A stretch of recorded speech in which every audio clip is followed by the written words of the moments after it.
Welcome to Coffee and the Bull. Hey guys, welcome back to Coffee and the Bull with Mike and John. Today's episode we're going to be talking about trying to be a hero.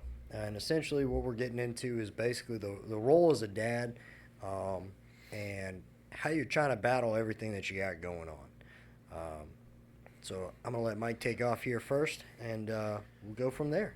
So we're going to do a very big disclaimer to all the dads out there. We're not trying to, specifically our dads, we're not trying to, talk crap about anybody's dad or, or cast rocks at how they raise us or anything like that. That's not the purpose of this episode. But I do want to address that when you look at a lot of therapy sessions and stuff like that, it seems to be the go-to thing. You are the way you are because of childhood trauma. Right. It's real easy to place blame on somebody who hurt your feelings 15 years ago or 20 years ago and say that you're solving problems, and that's I don't think that's necessarily where we're at. That's not what we're trying to do. And I'm not casting any shade towards specifically my dad.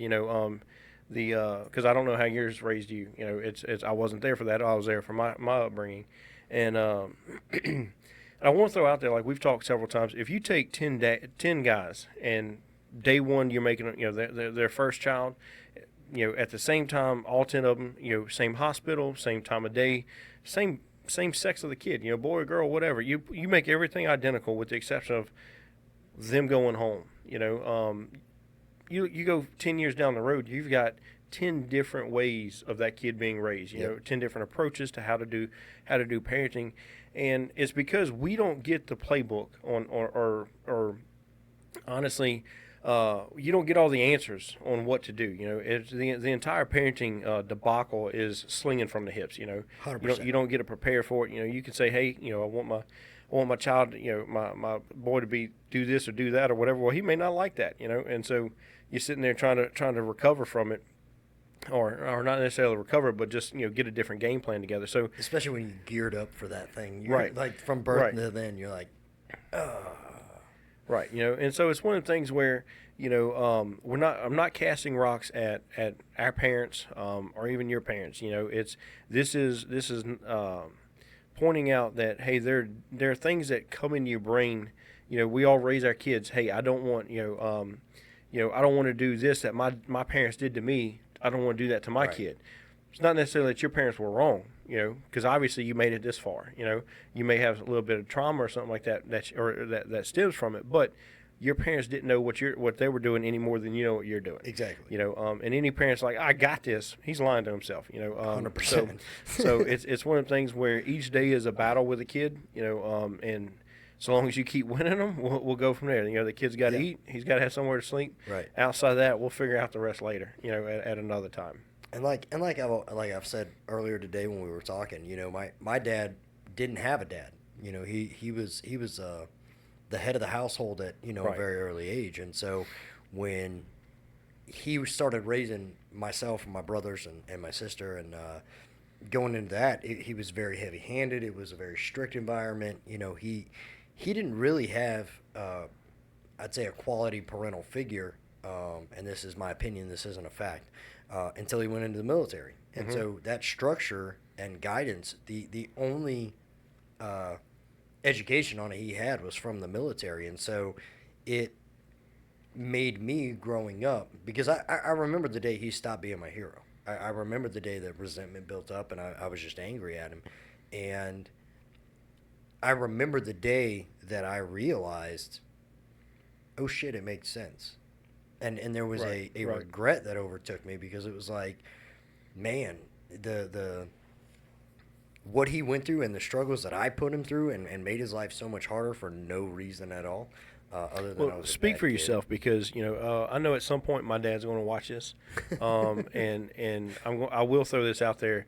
I don't think you could have got a more perfect child than what I was. It's there was never, there wasn't mom and dad. He's lying. He's lying. There's no disciplinary measures. There was none of that was needed. I was the epitome of the perfect child. No, he's a liar. So I love him to death, but he's not telling the truth. But no, and that's one of the things is, if you look at it, there's a cycle, in the same way that, you look at your upbringing with your dad, where you're like, hey, there was a time where he was your hero, right. and that's where we're going to focus this podcast. I think you've already gave the title. If he didn't, it's I want to be a hero, or I'm trying to be a hero. Trying to be a hero, and because that is honestly the goal at the end of the day for every dad out there. I can't speak for moms because I'm not a mom. I know my gender. I'm not arguing that one.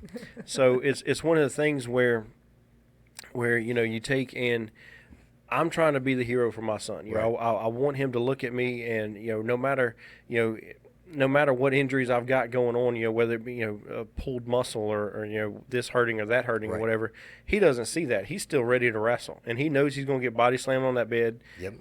He knows that he's probably going to walk away getting flipped and flung and everything else, right, and he has the time of his life with it. But that transitions into every part of his life. He knows that I've got under control for him. Right. And there will be a time that, especially as he gets older, unfortunately I can't hit stop and keep him where he's at now. He's going to become a teenager, and we all hate teenagers, because, they've got all the answers and all the attitude.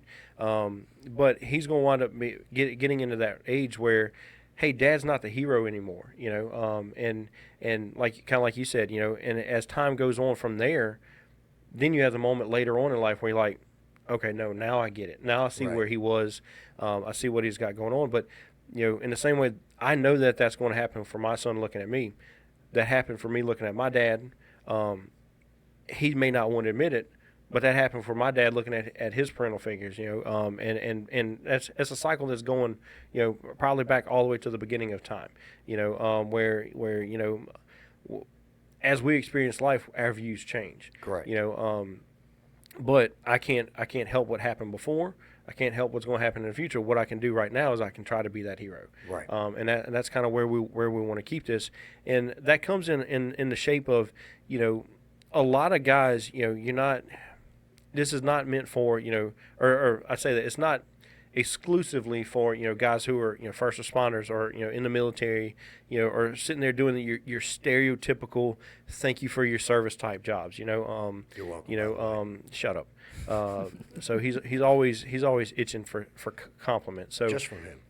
It's one of the things where this is not just for guys who are I hate, I'm cringing at saying it, but these are not just for guys that are brought to schools and looked at as heroes by younger. Right. Right. It's not just for firefighters.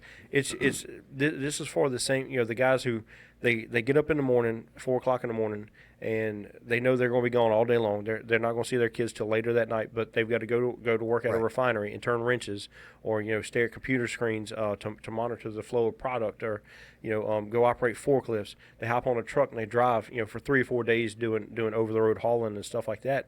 And there's a sacrifice there, and I don't know of a single dad. Obviously, we're all money driven. Nobody goes to work and says, "Hey, I will do this for free, boss." Right. And you're not money driven because you're greedy. You're money driven because you got bills to pay. Well, you got bills to pay, but also, I know that whenever I was at an agency that didn't pay well, and like we've talked about, it's not a dig at the agency. It was what it was. Right. I knew what it was when I was getting into it, but as life happened and my son was born, I caught myself doing as much work as possible. Going, I was working night shift, working all night with that. Come in, get 3-4 hours of sleep, get up and go do a little handyman job or a small construction job or something like that. And the goal behind that was not. I knew I wasn't going to get rich. I wasn't doing anything that makes you a crap ton of money. But I was doing it because, specifically what my driving force was I knew that at some point, if my son was anything like me, he was going to want to play baseball. Right. And what I wanted to do was, when he said, "Hey, I want to play baseball," I wanted to have the money to go there and buy him a baseball glove without having to worry about, hey, what's not going to get paid because I spent $40 on a fake leather baseball glove, right. Or he needs a t-ball bat, hey, we're going to go get, we'll see if Goodwill's got one or something like that. And there's no, if that's where you're at, there's no fault in that, but that was my driving force for doing all that. And is I wanted to provide for my son. And that's not just me, that's universal across the thing. Typically dads want to provide for their kids. What did your wife say to you? So we wound up having a massive argument, and because of the type of person I am, I didn't learn the first 5 times we had the argument, so we had it several times, Right. and I want to stress my wife has put up with a lot for me over the last 15 years. I'm not saying she's a saint because I'll never live that down, but she has dealt with a lot of tomfoolery, for lack of a better term, and I don't learn everything the first time. So we had a massive argument on a regular basis where, I was working all night, getting in, get a little bit of sleep, work all day, come home and have to get ready to go back to work that night. And in the meantime, what happened was I wasn't doing laundry, I wasn't doing dishes, things around the house that needed to be, hey, this light went out or whatever, that wasn't getting done. And she wasn't getting mad at just that aspect of it, because she also knew how hard I was working, and so she didn't want to fault me on, hey, you're being lazy, it wasn't that I was being a deadbeat or not providing. I was doing what I could with what I had, but what happened was I wasn't there as a dad. My presence wasn't there. I wasn't being a husband for her. I wasn't being a dad for the kid, even though I was filling the roles of a dad. I was gone all the time, and that was her thing is, hey, I need you here at home. I need you to take and be here for this, because I can't raise this kid by myself. I get what you're doing, but I can't do this on my own.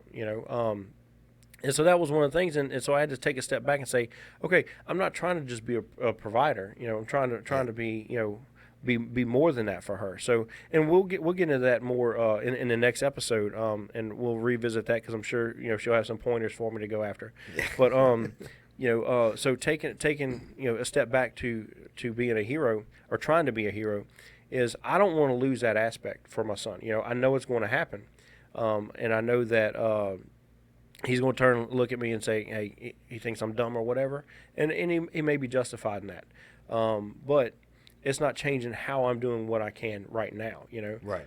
Because I don't want to see the loss of happiness or admiration, I think is a better word, Right. My son's like your stereotypical guy, honestly. I would say kid, but we're all big grown guys until the Avengers come on TV and we're sitting there watching Captain America going, right. I bet I could beat him up, Right. And Spider-Man's only a teenager. Spider-Man's in a tight suit, I got this, right.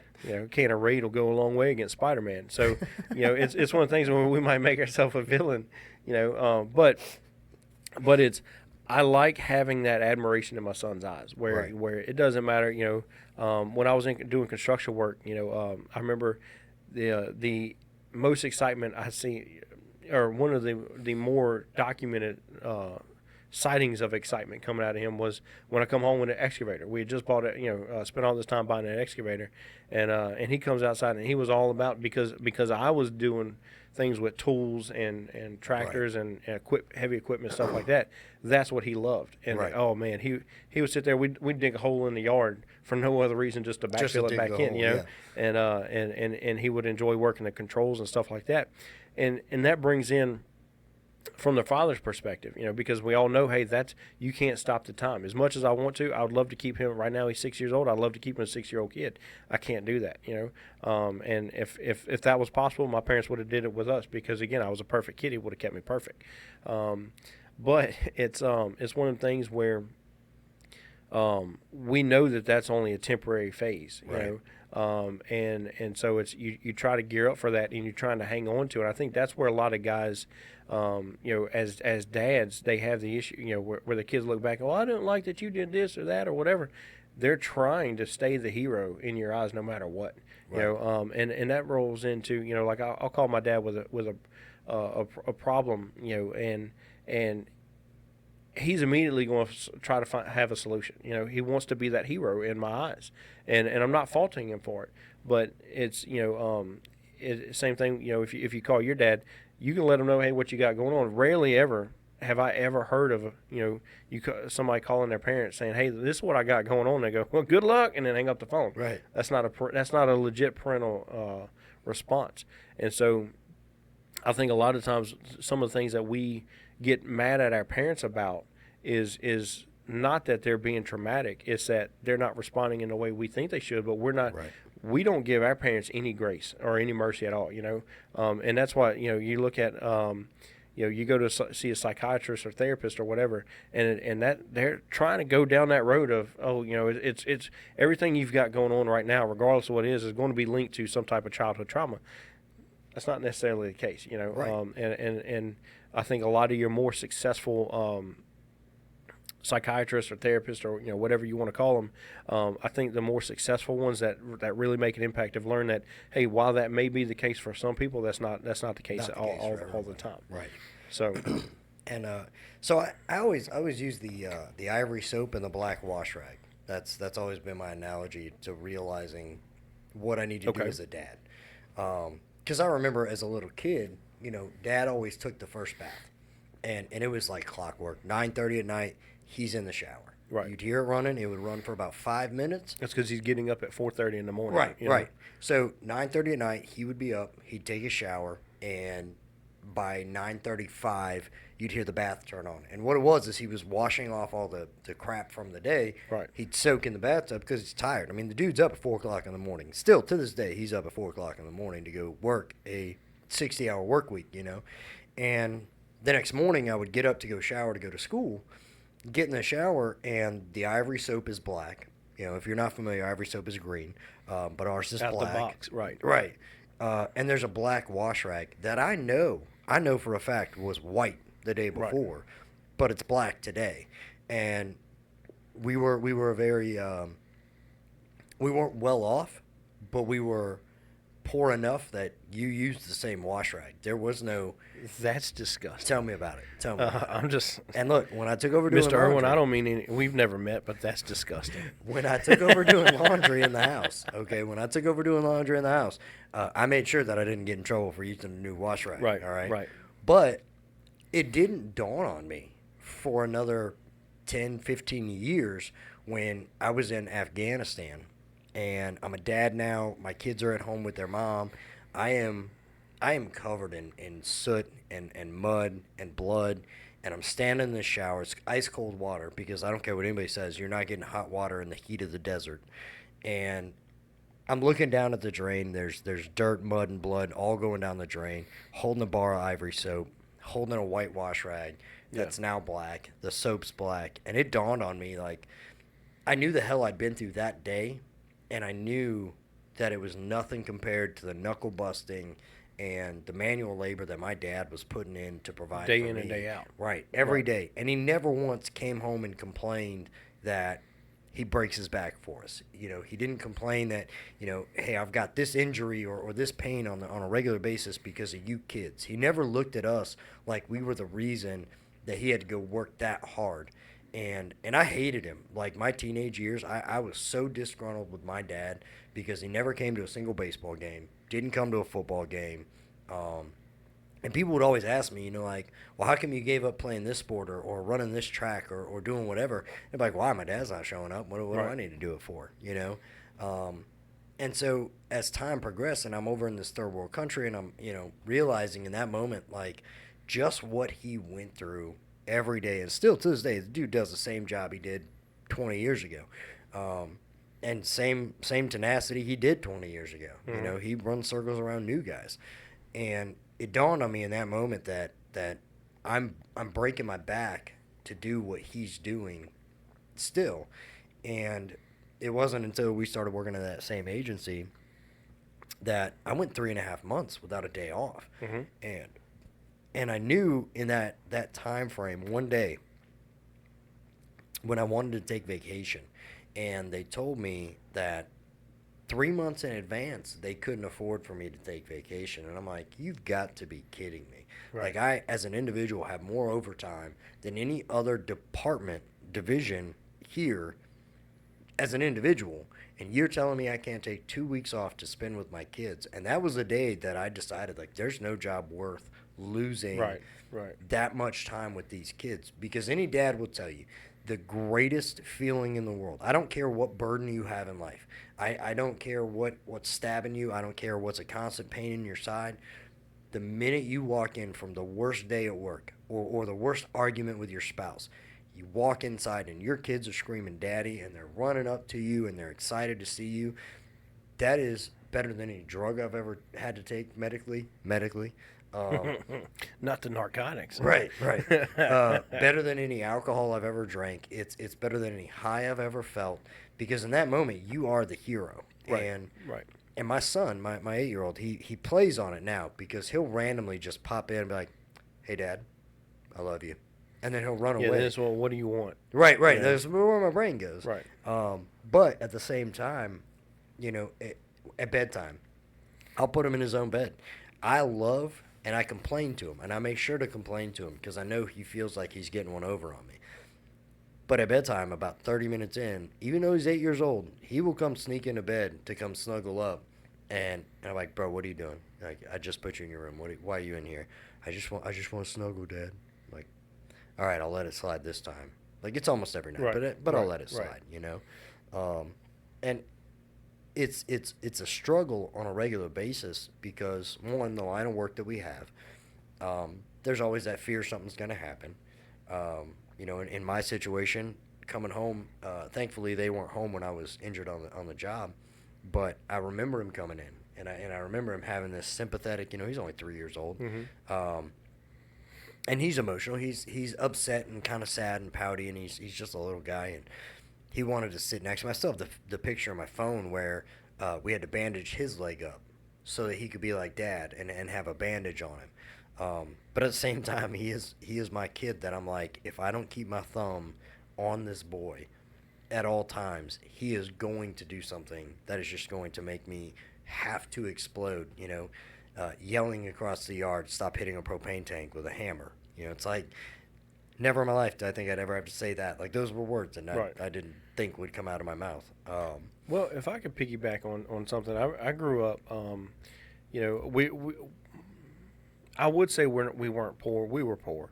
We grew, spent years in the middle of nowhere, Alabama, which may not be on the map, but it's definitely on my mind. It was literally in the middle of nowhere. I'm talking about 45 minutes to the nearest Walmart type thing. Like Children of the Corn was highly populated, and so it's one of the things where and I remember getting so mad at my dad one day because I'm not going to mention the brand vehicle it was, because I'm sure they make nicer ones now, but it was. I remember we were working underneath his pickup truck, right?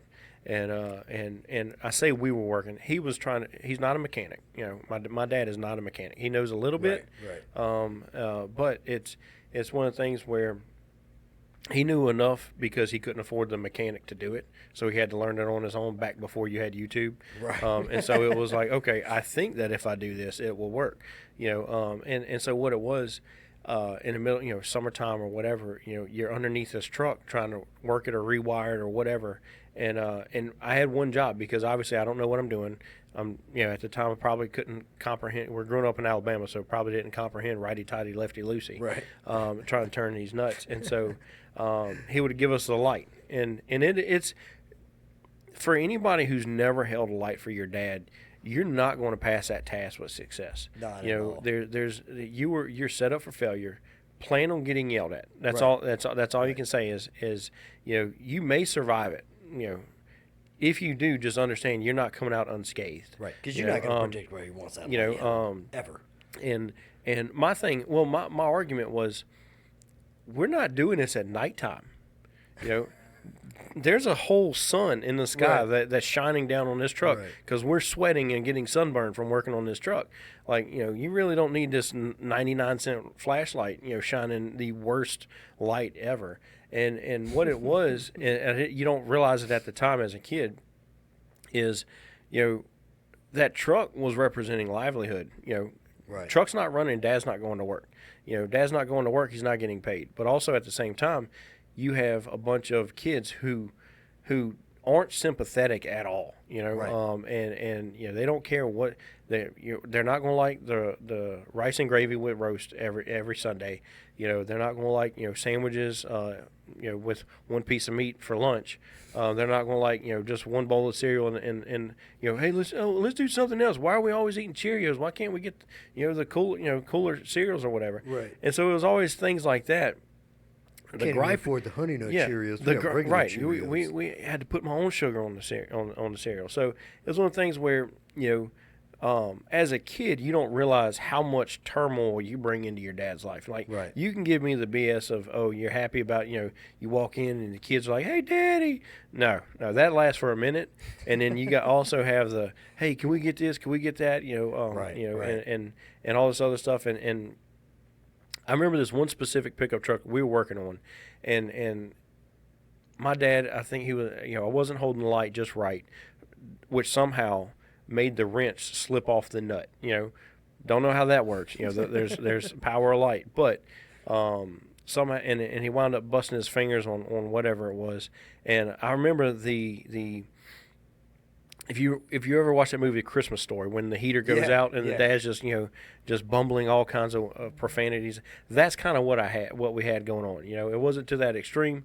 My dad wasn't quite that vulgar of a person, but he out of instinct he said those words, and I remember him getting mad at me, and I'm like, one, I'm holding the light. The sun's shining on it already. We don't even like this truck anyway. Right. But at the same time, I didn't have a concept of how much these things cost. If you would have went into the back seat of that truck, you see French fries from 3 days ago that have been, or 3 months ago, who knows?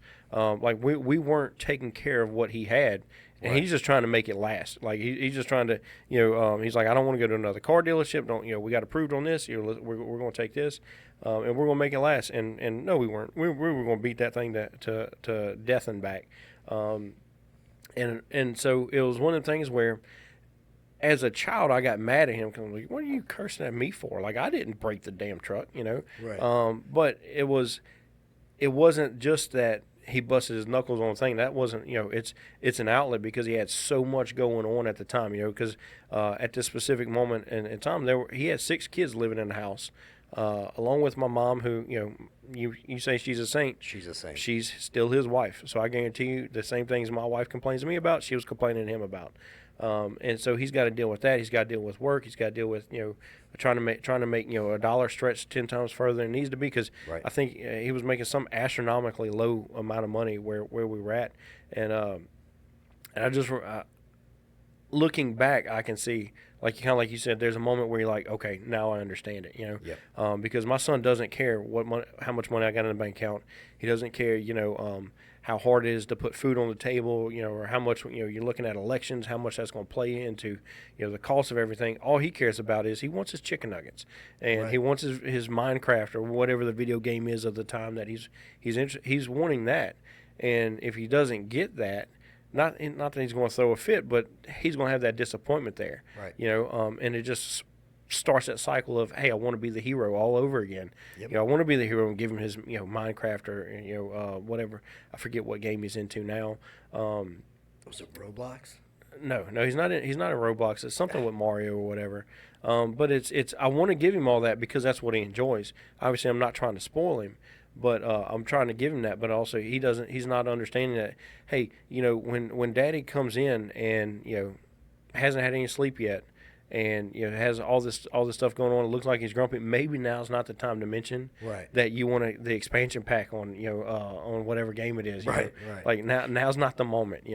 And so it just starts a cycle. That's all it is. And I think as you get older, you start showing. Ideally, you would show a little bit more grace to your parents and how they raise you versus trying to put the blame on them. Right. And that's kind of where, like, I'm at now. My kids are young enough, and granted, my kids all range in different age, and trying to balance everything, and you and I are at different points, parentally, if you will, in life, in regards to balancing work, balancing a spouse, and balancing kids. For me, coming from the divorce side of it, it's a difficulty to try to explain to my kids and stay that hero when, mom's jumping around and introducing new people to them. Because I know my son has looked at several of her gentlemen and told him flat out, like, you're not my dad. Mm-hmm. And as dad, that's a proud moment for me, because I'm like, I'm still cool enough. You're damn right he's not your dad. Right, I got you. I got you. But at the same time, that's also turmoil in his life. Right, and it's a difficult task for me. And it's made it hard understanding the concept of parenting and everything else where I am in life. Like, I'm very particular about who I introduce to them and in what way I introduce them. Right. Because I date, and I try to find somebody for a relationship, but I can't just bring every woman into my home and be like, hey, this might be your stepmom. Right. See how the second Right. date goes, because it's just going to confuse them. And in the same regard, I don't lie to them, and that's a big cause of turmoil, because I'm still trying to stay honest with them without overloading them for the age that they're at, because there's things they're just not going to understand. Mm-hmm. At 8 and almost 6 years old, they're not going to grasp the pain that went into what their mom put me through, and that was, to be honest, without your help, I don't know that I would have succeeded in getting through that, because that was really difficult for me to deal with what I had to deal with through that, with the cheating and the everything that was coming to light, and trying to still be the hero dad and not break down. And like I know we talked about before with my son, telling him, like, hey, it's okay to cry, now's not the time, and trying to explain it. And it's going to be a conversation him and I have to have later on in life when he's older and a little bit more mature, that, hey, man, there were times that you and your sister passed out, and you're all cuddled up in daddy's bed, and those were my moments of clarity where I was like, this is why I'm not quitting, this is why I'm not breaking Right. down, Right. because you two are here with me. But at the same time, sitting in that same bed inches away from them as they're passed out in little kid land, and I'm bawling my eyes out, because it's like the world around me is crumbling, and how are these two tiny things that are barely old enough to understand their ABCs, and that's what's the glue in my world. And as a dad, and even the Simpsons did it with Homer Simpson. One day he's in the plant, and you see something about get back to work or something like that or whatever, and he had put pictures of Maggie all over it, Mm-hmm. and it was just, it's at home by the end of it. And that's my happy place, is those kids that Right. they're what get me through the day to day. And so it's why when you go to work and your boss is a jerk, or you go to work and you got to deal with those coworkers who are just astronomically stupid. Yeah, that'll be another episode. Right. Talk about just coworkers. But it's the fact that I get up every day to be their hero, and there's no other way to put it. There's no other way that I can verbalize it to make it make any more sense. Is it's like, we work nights, and I get up at 4:00 in the afternoon. I'm at work by 4:30, and I don't get home until 4:30, 5 o'clock in the morning, Mm-hmm. and sometimes later, depending on Right. what happens at work. And it's those nights where it's just like, if one more thing happens, I'm done. I'm just gonna go home. I'm gonna be over it. But you're like, no, you're not. Right. Because the minute You're just having a moment. Yeah, you just need that moment to regroup. But every single thing that you do, every push that you make, is for them. And a lot of guys will tell you, hey, this is the reason that I didn't end it. This is the reason that I walked away from their mom, or this is the reason I did this, because you can't raise a child in ugliness. You can't raise a child when you're constantly bickering and constantly fighting.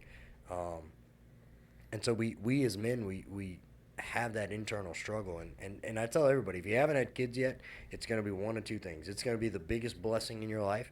It's also going to be the curse that pushes you through everything, because you're going to go through hell and high water for those kids.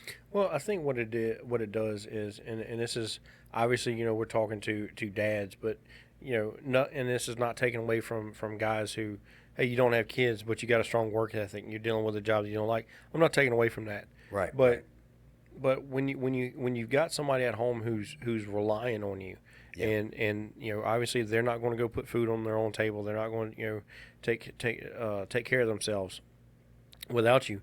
It serves as a driving force where you're like, you know what, I'm tired. I'm going to get up. I'm going to go do this. I'm going to hate it. I know that when I hop in the car on the way home, the air conditioning's probably going to go out. Yeah. Right. and I'm going to be stuck, in for lack of a better term, ball soup all the way home. Yep. Because it's 95 degrees outside. And then you got to find time to make repairs to your truck or whatever, and you do all that over and over and over, and you reach a spot where it's just monotonous. Right. And I think that's where a lot of guys go down this rabbit hole of they know they're going to go home. They love their kids, they love their wife, but it's the stress of, now I'm not being looked at as a hero. Right. Now I'm being looked at as, hey, all this crap's falling apart. I need you to get off your ass and go fix it. Right. Whether it be the water heater started leaking, you're tired or whatever, and you got all this going on. You all you want to do is get home. That recliner at home is, for lack of a better term, that's your safe space, or that's your happy space. I remember I was a young guy, and I was arrogant. God, I was arrogant. I was in college, and I was working at a warehouse, and I was doing training for new hires. They'd come in, I'd do the on-the-job training or whatever, and so like it was teaching them how to drive the forklifts, and then transition into how to do whatever their specific job task was. Like I did really good at this job, and that made me think that I was a lot better. Well, I remember I had two guys who, to say that they were overweight was an understatement. Like one of them, his belly probably entered the room about an hour before he does. And so it was one of the things where, like, I'm sitting there telling them, hey, this is a very physical job. Like, you got this going on. You're going to want to probably get a gym membership. Like, I'm as arrogant as could be. I'm 22 years old, or 21. No, 20. I'd say 20, 21 years old at the time. Like, I've got the metabolism that I could drink jet fuel and not have a problem. Right. So who am I to tell you, and that's what I get, like a lot of personal trainers and stuff like that. They're all young people, and so one of the guys told me, look, he said, I'm not throwing any shade your way. I forget exactly how he worded that part of it, but he said, when you work long enough, you're going to go home and you realize that recliner and that remote sitting in your hand is about as comfortable as you're going to get. Right. And when you look at that statement, that's really sad. That's what a lot of guys, that's the sole purpose of their drive, is to get home and be able to sit there and watch TV and veg out. Do just enough to get by. Just do enough to get by. Right. And I think somewhere along the way, they've lost their drive. They've lost that ability to be the hero because they haven't been being looked at as a hero. Right. They're not making enough money. Obviously, they're older in life and they're starting their career over, where a 20-year-old guy is telling them how to do their job. Obviously that's not a glamorous spot to be in. And so they're having to deal with that. In addition, the kids are older now, so they're being looked at the same way we looked at our dads as teenagers, where, hey, he's dumb.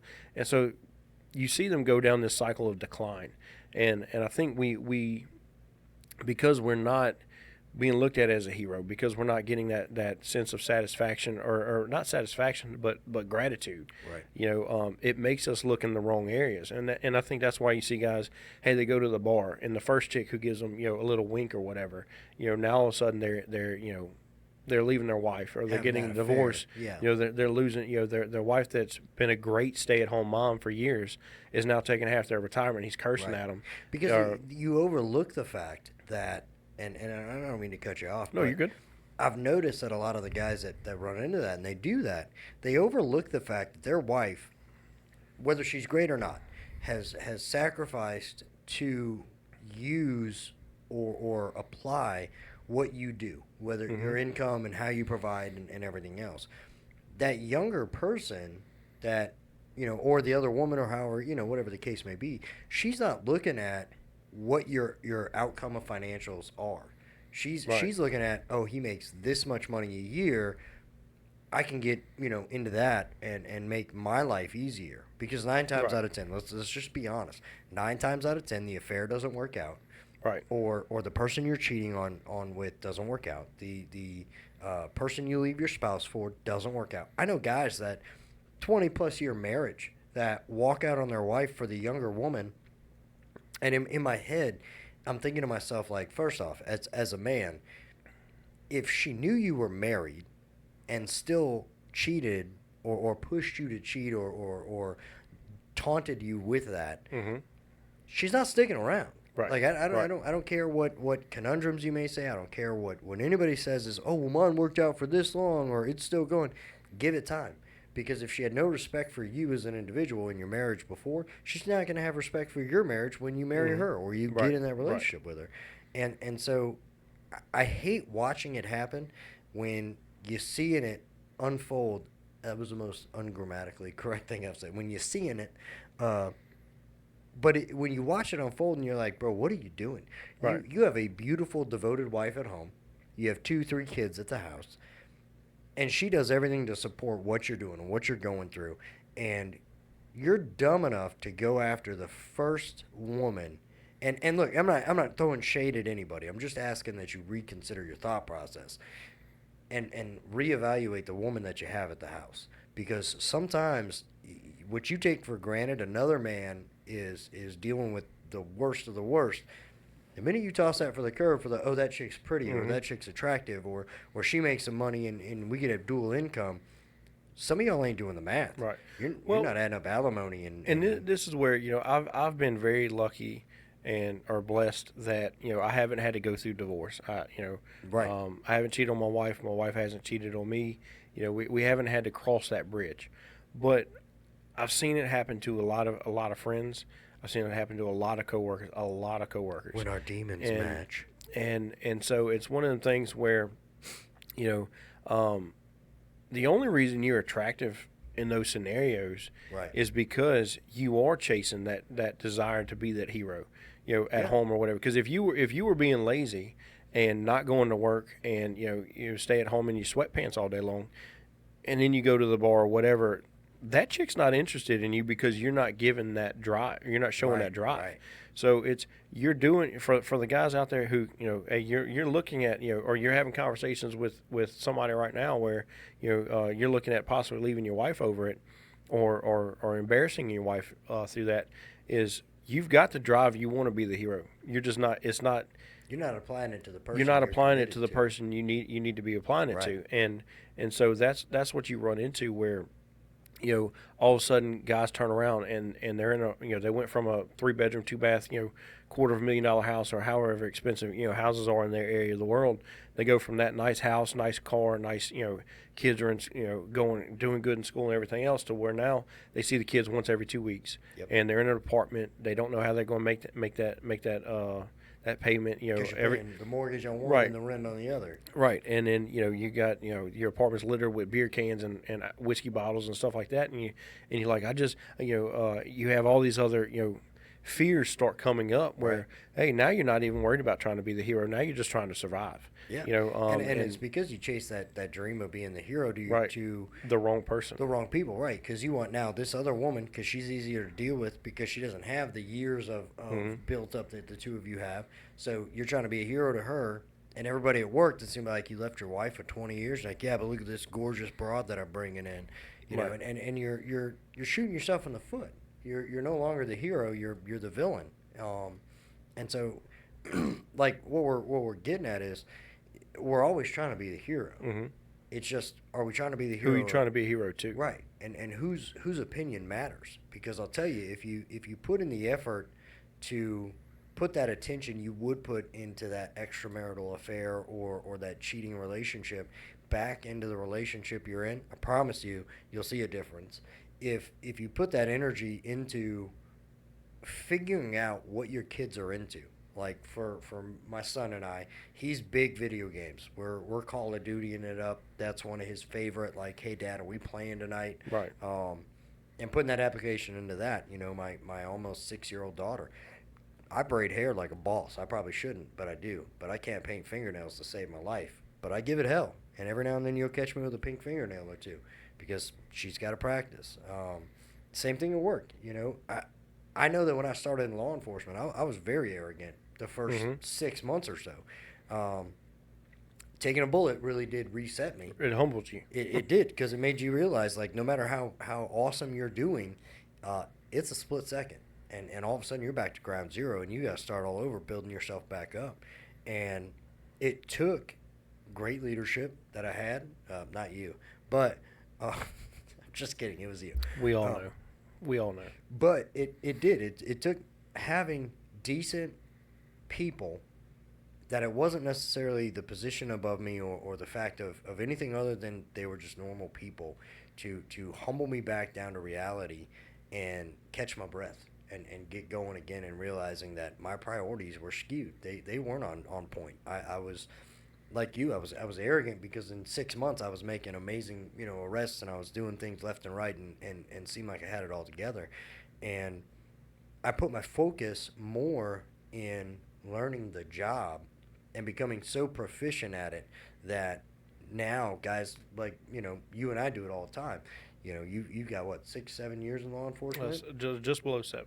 Right. And we now still, I'll call them up and be like, hey, I'm on this, and I feel like we can go this way or this way, and we'll have a full-on discussion about it, and vice versa, and it's one of my favorite things about our relationship, is that we can bounce off, being that you used to be my supervisor, then my peer at another agency, and now working at 2 different agencies with the same area. Coverage, right. Right. And we still can call each other and bounce different, things off of each other, and come out with a good solution and understanding. And another reason why we push for the podcast is we noticed that we had officers and friends and stuff like that who had experience, years of experience, and still were like, hey, well, what do you guys think?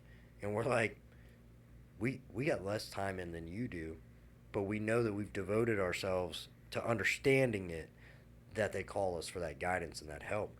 And so in hindsight, we became heroes to a degree. Obviously, they're not looking at us like, that's my hero, but they look up to us and they look for us for guidance. And that's kind of where, the podcast idea really was born, is becoming that hero at work and at home, and, with your kids and your spouse. And so that's really kind of the driving force behind it. Right. Being a hero doesn't always mean putting on the cape and fighting crime like Batman in the middle of the night, who I still believe is not a real superhero. And I left that open for you, but you didn't take it. I see the facial expression. But that's the angle that we're really trying to get with that, trying to be a hero. Right. It's So I'll say this as we kind of wrap up, for the guys that are still listening, that haven't turned us off and, and said, hey, I'm tired of listening to them. For those guys, take a moment and, as you're driving home, or you're sitting in your bedroom listening to this, away from your wife or away from your kids or whatever. Or the guy in the toilet, because I know somebody's on the there's somebody sitting in the bathroom right now, and you've got, I'd say about 2 minutes before your wife is like, what are you doing in there? It's been 48 minutes. It's been 48 minutes, or however long it's been. It's, take a moment and realize that, hey, the Monday through Friday, or honestly Monday through Monday drag that you do, all those hours that you're logging at work, hey, they're serving a purpose, but at the same time, make sure that they're serving your purpose.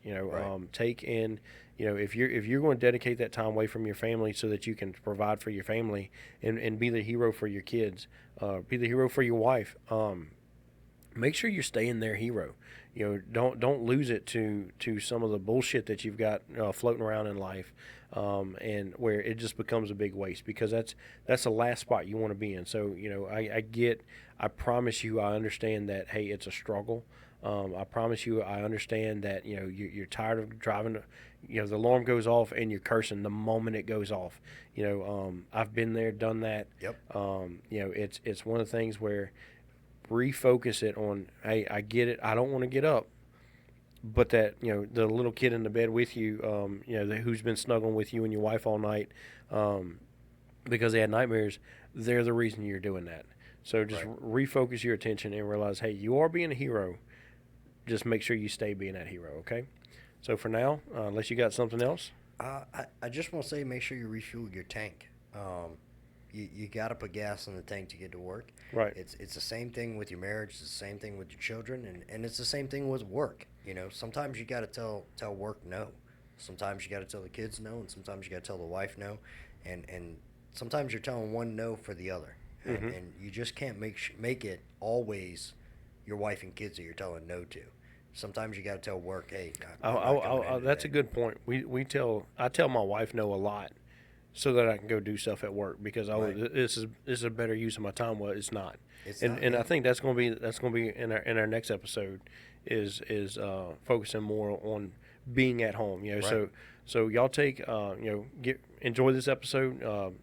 Questions, concerns, same thing we've talked about several times. Shoot us an email, let us know what you think. But also get ready for the next episode because we're going to be talking about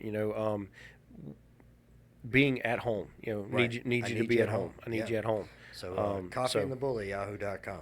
Don't forget it. Right. For now, toodaloo. Stupid.